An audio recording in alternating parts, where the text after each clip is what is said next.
Chapter 2. She would always work overtime until very late into the night.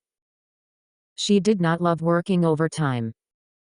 What 22-year-old girl didn't love making themselves look pretty, and going shopping?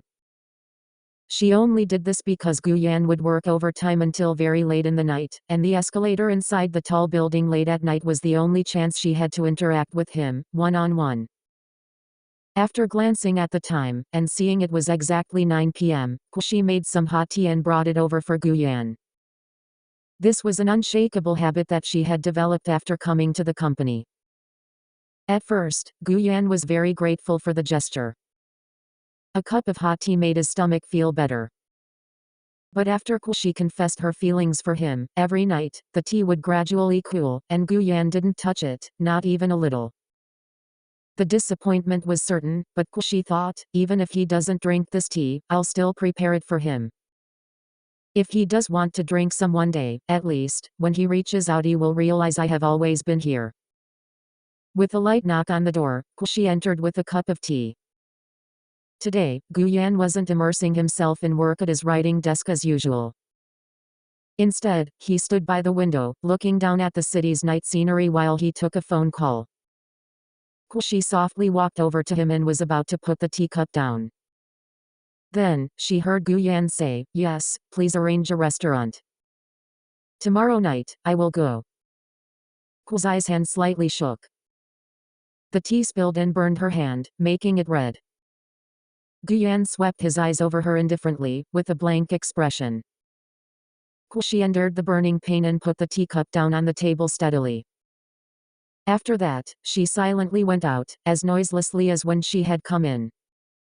When she returned to her seat, she looked at her wrist which had turned red, her eyes fixed on that spot.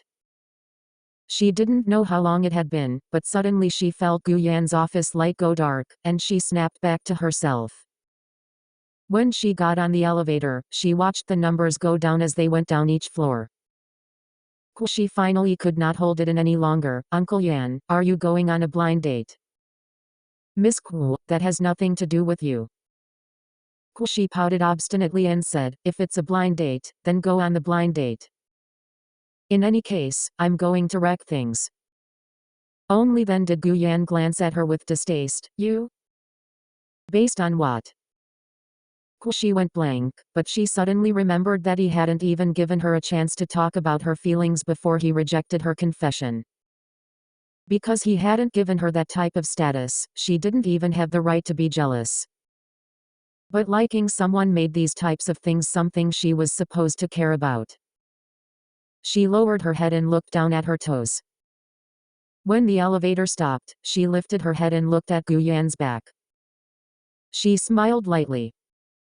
"I just like you. You can say you like me easily, but do you believe it yourself?" Ꭲ⎪ᎪN coldly left these words before striding away to leave. The elevator door closed behind him, entrapping Kushi in the elevator alone. She tightly grasped her hand that had been burned, as if she would forget the pain. The metallic bright fiberglass reflected Kuzi's face with her smile that had ceased to exist. Very softly, she whispered, "Actually, it isn't that easy." How was it that simple? She spoke out about the 6 years' worth of feelings in her heart and related those feelings in front of the person she liked, almost as if she was spreading out her arms, as she let go of all her defenses.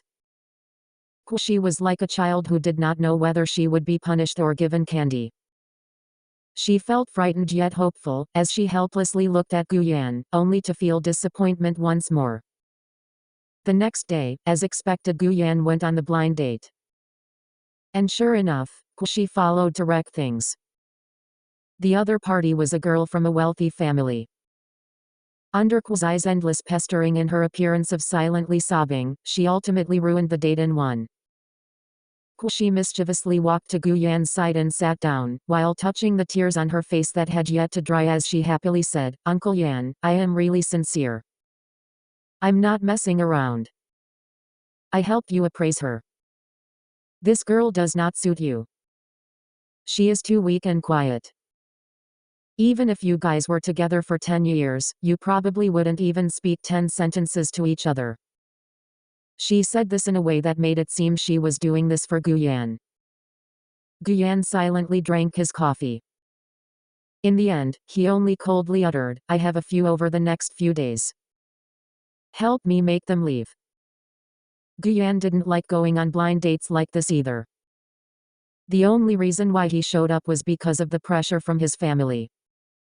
He wasn't someone who fell in love easily, but as soon as his true heart did move, even the lightest injury would become a serious injury.